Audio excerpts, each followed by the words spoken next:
Welcome to D6. This is professor Vinod Kumar. ఈ రోజు ఒక వెరీ ఇంపార్టెంట్ విశిష్టమైన దినోత్సవంగా మనం చెప్పుకోవచ్చు. ఒకటి మొత్తం ప్రజా గాయకుడు గద్దరన్న చనిపోయిన రోజు అయితే, అలాగే మన తెలంగాణ మేధావి మన ప్రొఫెసర్ జయశంకర్ గారు పుట్టినరోజు. సో ఇద్దరిది కూడా తెలంగాణ ఉద్యమంలో కీలక పాత్ర. వీరి యొక్క పాట, వీరి మాట, వీరి పాట గాని వీరి మాట గాని తుపాకీ తూటల్లా పేలాయి. తెలంగాణ ఉద్యమానికి ఒక బలమైన ఒక ఆయుధంగా మారాయి. కానీ భౌగోళిక తెలంగాణకే పరిమితమయ్యాయి, దొరల పటేళ్ల తెలంగాణకే పరిమితమైంది వీళ్ళ పాట గాని వీళ్ళ మాట గాని. ఇద్దరు కూడా సామాజిక తెలంగాణ ఎజెండాను బలంగా ముందుకు తీసుకెళ్లలేకపోయారు.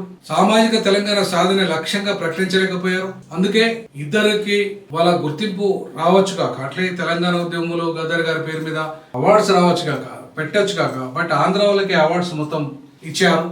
ఆయన పేరుకు గద్దర్ గాని టోటల్ ఆయన విధానానికి వ్యతిరేకమైన అవార్డ్స్ మనం చూసాం. తెలంగాణ ప్రభుత్వం పేరుకే గానీ ఆంధ్ర వాళ్ళ బానిస ప్రభుత్వంగా మాత్రమే పనిచేస్తున్నట్టుగా మనకు కనబడుతుంది. ప్రొఫెసర్ జయశంకర్ గారు వారు తెలంగాణ జాతిపితగా కొందరు కొలుస్తారు. ఆయన నేనేమంటానంటే, తెలంగాణ జాతిపిత అంటే తెలంగాణ సమాజంలో 93% ఉన్న బహుజనులకు సంబంధించి ఒక్క మాట మాట్లాడని వాడు, లేదంటే ఆ వర్గాలకు సంబంధించి తెలంగాణలో బహుజన రాజ్యం కావాలని ఒక మాట మాట్లాడని వాడు తెలంగాణకు జాతిపిత ఎట్లయితాడు? తెలంగాణలో 7% ఉన్న దొరలకు సంబంధించి, భౌగోళిక సమాజానికి సంబంధించి మాత్రమే, అంటే ఆంధ్ర దొరల పరిపాలన పోయి తెలంగాణ దొరల పరిపాలన వచ్చే విధంగా వీరి మాట ఇలా ఆయుధమైతే, వీరి పాట కూడా అదే రకమైన ఆయుధమైంది. సో అందుకే వీరిద్దరు భౌగోళిక తెలంగాణ, దొరల పటేళ్ల తెలంగాణకు మాత్రమే వారసులు తప్ప బహుజన తెలంగాణకు వారసులు కాదు. ఇలా మానేశ్వరి కాశీరామ్ గారు ఉమ్మడి ఆంధ్రప్రదేశ్ లో అద్భుతమైన ఓట్ హమారా రాజు తుమారా నై చెలేగా అని చెప్పి మొత్తంగా తెలంగాణ ఆంధ్రప్రదేశ్ రాజకీయాలను అద్భుతంగా మార్చగలిగే పరిస్థితి ఉండేది. ఇక్కడ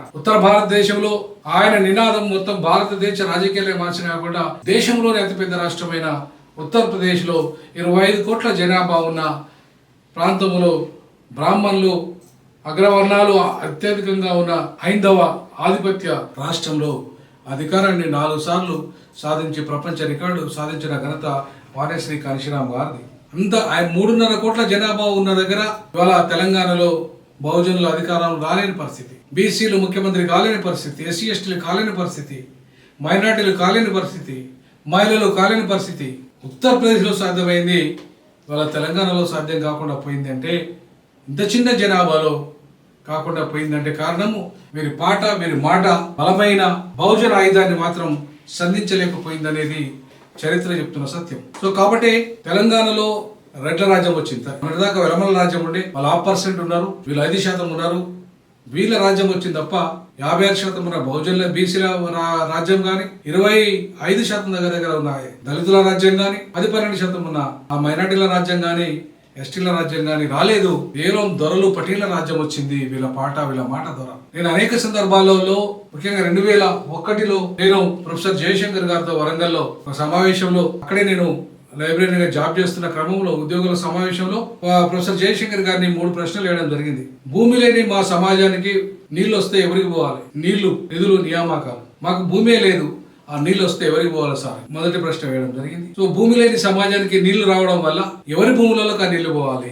దానికి వారి దగ్గర సమాధానం లేదు. ఎందుకంటే ఆంధ్ర వాళ్ళు ఎంత నీళ్లు దోపిడీ చేశారనేది ఇప్పటికీ కృష్ణా గోదావరి రివర్ల మీద జరుగుతున్న చర్చ మాత్రమే అని చెప్పాడు తప్ప, మన సమాజం రేపు తెలంగాణ రాష్ట్రం ఏర్పడితే భూమి లేని 75% ఉన్న ప్రజలకి భూమి లేదు, 25% ఉన్న ప్రజలకు భూమి ఉంది, 25% బహుజనులు ఉన్నారు, ఎస్సీ ఎస్టీలు ఉన్నారు, 70% ప్రజల చేతిలో భూమి లేకపోతే మరి వాళ్ళకి ఈ నీళ్ళు వచ్చి ఎవరి భూములలో పోవాలి సార్ అని అంటే, వీరి దగ్గర జయశంకర్ గారి దగ్గర సమాధానం లేదు. అంతేకాకుండా నిధులు ఇప్పటి వరకు మాకు సప్లా నిధులు అమలు కాలేదు, డైవర్ట్ అయిపోయాయి ఎస్సీ ఎస్టీలకు ప్రధానంగా. మరి మాకు కొత్తగా నిధులు వస్తాయి, ఏ రకమైన నిధులు వస్తాయి?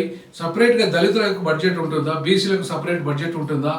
మహిళలకు సపరేట్ బడ్జెట్ ఉంటుందా? రేపు తెలంగాణ రాష్ట్రం ఏర్పడితే ఎస్టీలకు సపరేట్ బడ్జెట్ ఉంటుందా సార్ అంటే, సార్ దగ్గర సమాధానం లేదు. తెలంగాణ వచ్చిన తర్వాత ఏమైంది? నిధులు ఎటుపోయినాయి? కాళేశ్వరం ఇప్పుడు కహాని చెప్తున్నారు, దొరలకు నిధులన్నీ పోయినాయి. సో నిధులు మనకు తెలంగాణ వచ్చిన తర్వాత కూడా డైవర్ట్ అయినాయి, ఎస్సీ ఎస్టీ సప్లా నిధులు. అప్పటి జయశంకర్ గారికి దాని మీద కూడా అవగాహన లేదు, ఆ రోజు చెప్పలేకపోయారు నిధుల గురించి. నియామకాల విషయానికి వస్తే నేను అన్న 2,50,000 బ్యాక్లాగులు అప్పటికే ఉన్నాయి తెలంగాణ ఉద్యమం పీక్ స్టేజ్ వరకు కూడా. మరి ఆ బ్యాక్లాగే నింపలేని ప్రభుత్వాలు రేపు తెలంగాణ వచ్చిన తర్వాత ఈ బ్యాక్లాగుల నింపుతుందా? మరి కొత్తగా వచ్చే ఉద్యోగాలలో మాకు ఎన్ని ఉద్యోగాలు వస్తాయి, ప్రైవేట్ రంగంలో రిజర్వేషన్లు మాకు వస్తాయా, ఇవ్వగలుగుతుందా తెలంగాణ రాష్ట్ర ప్రభుత్వము? వారి దగ్గర సమాధానం లేదు. సో ఈ క్రమంలో మరి వీరి భౌగోళిక తెలంగాణ బహుజన తెలంగాణ వైపు వీరి చర్చ ఉందా? మరి అట్లాంటి పరిస్థితులలో వీరి మాట లేదా వీరి మేధావి ధనం అంతా కూడా అగ్రవర్ణాల, భూస్వాముల, పటేళ్ల, దొరల తెలంగాణకు ఒక ప్రతినిధిగా మిగిలిపోయింది కాబట్టి, వాళ్ళకే ఉపయోగపడ్డది కాబట్టి, మరి ఈయన మొత్తం తెలంగాణకి మొత్తం యావత్ తెలంగాణకు జాతిపిత ఎట్లయితాడు? భౌగోళిక తెలంగాణ జాతిపిత మాత్రమే ఇతడని నా ఉద్దేశం. సో వీరి పాట కాడికి వచ్చేస్తే, సో భౌగోళిక తెలంగాణ బాటలు మాత్రమే వీరి పాట వేసింది. ఎందుకంటే నడుస్తున్న తెలంగాణ, నడుస్తున్న చరిత్రలో బహుజనులను కదిలించాల్సిన పరిస్థితి రాలేదు, చేయలేదు. ఆ వైపు ఉద్యమం నడవలేదు. రాజకీయ జేఏసీకి ప్రత్యామ్నాయ జేఏసీ ఏర్పాటు చేయడంలో ఆయన రిక్వెస్ట్ చేశాను. నేను మందకృష్ణ గారిని రిక్వెస్ట్ చేసినట్టే గద్దరాన్ని రిక్వెస్ట్ చేశాను. కానీ వీరు ప్రత్యామ్నాయ రాజకీయాల వైపు వెళ్ళలేదు. అలాగే విద్యార్థి ఉద్యమాలకు అండదండగా నిలబడి వాళ్ళని రాజకీయ ప్రతినిధులుగా ఆనాడు ఎట్లయితే అస్సాం విద్యార్థి గణపరిషత్ అధికారాన్ని చేపట్టిందో, తెలంగాణ విద్యార్థి గణపరిషత్ ఏర్పడి అధికారాన్ని చేపట్టే దిశగా అడుగులు వేయాలని చెప్పేసి నేను గద్దరాన్ని అనేక సార్లు మొత్తుకున్నప్పటికీ ఆ దిశగా అడుగులే పడలేదు. దొరలకు పోయి రాహుల్ గాంధీని ముద్దు పెట్టుకున్నాడు, చంద్రబాబును గౌలించుకున్నాడు. తర్వాత కేసీఆర్ దొరను, అట్లాగే రెడ్డి పటేళ్లను దగ్గర తప్ప బహుజన నాయకత్వాన్ని బలోపేతం చేయడంలో వారి పాట మూగపోయిందని చెప్తూ, ఈ క్రమంలో మరి ఇప్పుడేంటి పరిస్థితి అంటే, వీరిద్దరూ భౌగోళిక తెలంగాణకు పునాదులు పడితే బహుజన తెలంగాణ కోసం కొత్తగా కళాన్ని విప్పే వారు కావాలి. వాళ్ళే నిజమైన మార్గదర్శకులుగా, పూలే, అంబేద్కర్, పెరియార్ మార్గదర్శకులుగా తెలంగాణలో బహుజన రాజ్య నిర్మాణానికి బాటలు వేయాలి.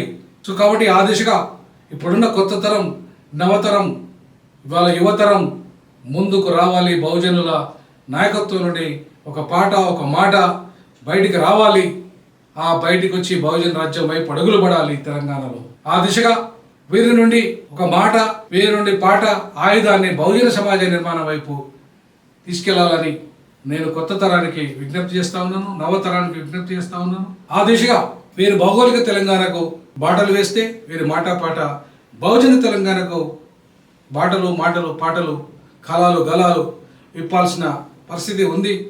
రానున్న రోజుల్లో బహుజన తెలంగాణ కోసం బాటలు వేద్దాం, ఆ దిశగా అడుగులు వేద్దాం. అందుకే నేను రాజకీయాలకి ఆర్పీఐ పార్టీ అధ్యక్షునిగా తీసుకోబోతున్న బహుజన తెలంగాణ నిర్మాణమైన లక్ష్యం 2028లో కానీ 29లో కానీ, లేదంటే అంతకంటే ముందు ఎన్నికలు వస్తే కూడా ఆ దిశగా అడుగులు వేయడానికి నా ప్రయత్నం ఉంటుందని చెప్పేసి మీకు తెలియజేస్తా ఉన్నాను. ఈ విషయంలో కామెంట్ రూపంలో మీరు తెలియజేయండి. జై భీమ్, జై పూలే, జై పెరియార్, జై బహుజన తెలంగాణ, జై సామాజిక తెలంగాణ, జై జై బహుజన తెలంగాణ.